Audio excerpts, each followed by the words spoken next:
Well, that's another thing that's so amazing about Jesus, isn't it? Because like he literally changed what leadership looked like.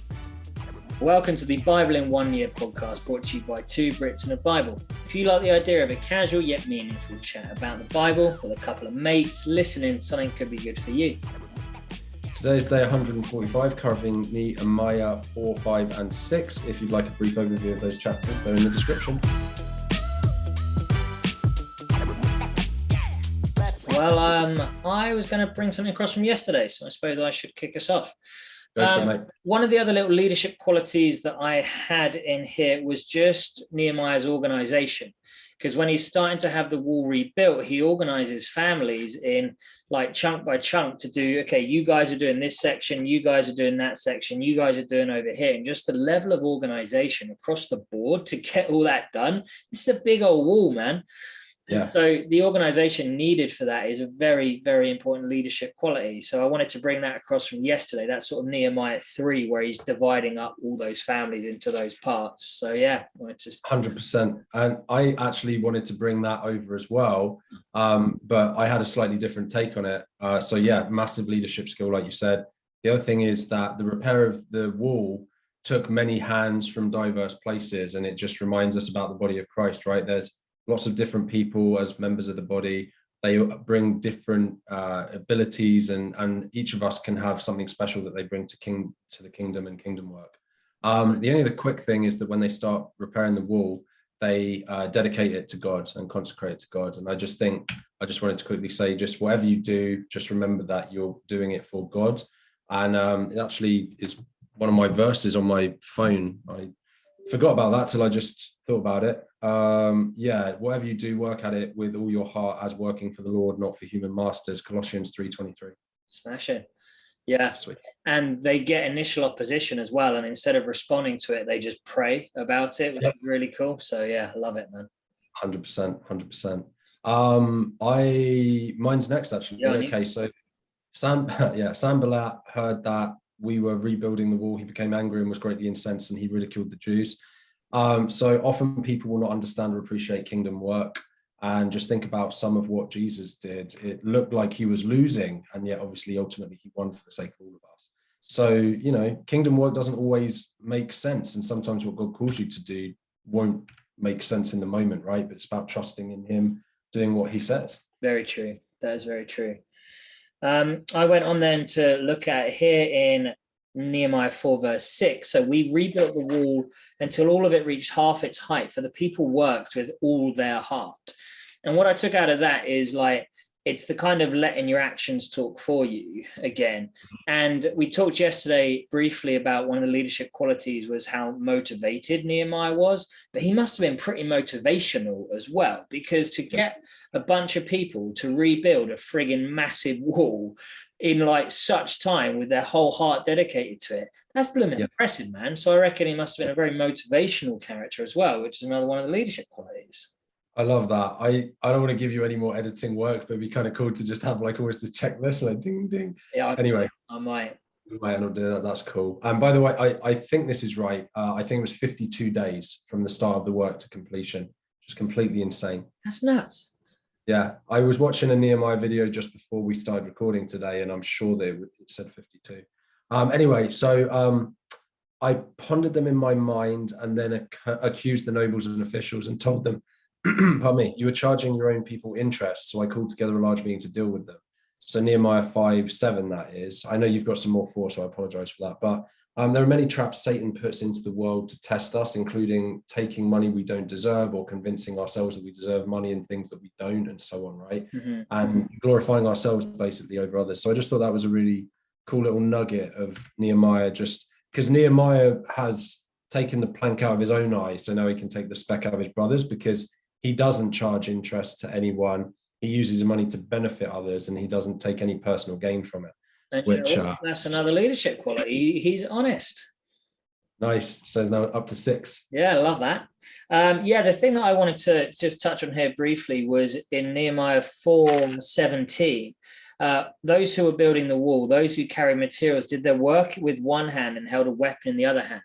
Jeff Price at Movement actually gave a great preach on this once, where actually when you're doing kingdom work, when you're doing the work for God, you need to actually be prepared for battle at the same time. Like there will be opposition against you, the more work you're doing for God. And so whilst you need to be focused on the work that you're doing, you also need to be aware of the opposition that could come against you, and that sort of trade-off that happens. And what I took out of that as well for the leadership stuff was just how willing Nehemiah was to get his hands dirty, to be in there amongst his men and working alongside them, defending them, protecting them, and doing the work at the same time. Yeah, that's awesome, dude. Well, no, you know what? That's good. That's not more than awesome. It's good, which is actually ironically less. But the other cool thing is it adds another layer of how insane it is. They got this done in 52 days. Yeah. Imagine it's not even like they had both their hands. They had to have one hand unavailable at all times. Yeah. Insane. I do wonder if there is a little bit of sort of editor. Yeah, like discretion or whatever. There we go. But yeah, I'm struggling with the English language this evening. I'm not getting words out. That's fine, man. That's fine. You never do. Anyway. So mean. No, you do. I'm just kidding, brother.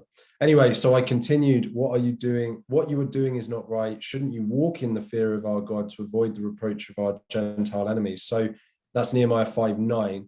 And again, just a simple thing, really. But one of the best ways to convince the world of the truth of Jesus and the truth of Christianity is simply our testimony and our walk. And so if we're not walking in complete reverence and fear and love, of course, of our God, of the God, then, we're not doing a service to our enemies, so-called, right? Like, not that they're our enemies now, but exactly. So I thought that's fine. Yeah, it goes back to the whole honesty thing and just how compassionate he is, because he's saying when he heard their outcry, he was very angry. He pondered it in his mind, then accused the nobles and officials. And I told him, you're charging your own people interest. So he's obviously compassionate about these people as well. It's difficult because some of these leadership qualities, some people would actually probably frown upon, because they'd be like, no, you can't be compassionate. You have to just be the absolute iron fist. But actually, my own opinion now, mate, that don't work as long-term or as effectively. Well, that's another thing that's so amazing about Jesus, isn't it? Because he literally changed what leadership looked like. You have these pretty hardened patriarchs overall throughout the Old Testament and stuff. And Nehemiah himself sometimes is a badass. We'll talk about that probably more in a couple of days, I think. But I noticed some of that. But yeah, Jesus came to lead by serving. And since then, really, we can sort of appreciate that actually you can create strength through that love and compassion, like you said. Absolutely. But yeah, it's pretty cool. This might be another leadership skill, you tell me. Neither I nor my brothers ate the food allotted to the governor, but the earlier governors, those preceding me, placed a heavy burden on the people and took 40 shekels. So that bit's obviously compassion to some extent, but the fact that they don't lord it over the people either, out of reverence for God. So that's Nehemiah 5:14 and 15. And my comment was just be careful how you act with the power God gives you. Don't disgrace God through your choices when he gives you power. Yeah. Right? But I feel like there's maybe a leadership skill in there as well. Yeah, really. It sounds like humility to me. Yes, that's good too. Humility, that's the word I should have got. And there you go. You're the command of the English language has returned to you. Slowly returning, absolutely. While we're sort of sitting on that same topic, this all came out of the people complaining about how they had so little because they're being taxed so heavily. And what I really thought out of that is actually we've all experienced some form of lack, whether it's money or anything. In this one, it's money. Like I know there have been times where Melody and I haven't known where our next rent bill is coming from, but just continuing to trust God, continuing to pray, and amazing how God just delivers and comes through every time. I know there's severe poverty for some people who've had it way worse, but I found in my own experience that actually you trust God and God always comes through in one way or another. And actually the importance of tithing in and amongst that, even when things are at their most difficult, continuing to be generous is huge. Yeah, that's so cool, man. That reminds me of that thing we talked about with the old lady, the widow or whatever, who gave the penny, right? Yep. Exactly. I had another leadership quality, might have to get carried across to tomorrow. So let's do that, shall we? Sounds good. All right. Tomorrow's reading will be Nehemiah 7. So why don't you people pick up your Bible and get reading? Yeah, it's only one chapter. In the meantime, please consider joining us on social media at 2 Brits and a Bible and sharing this with someone to help spread the word of God.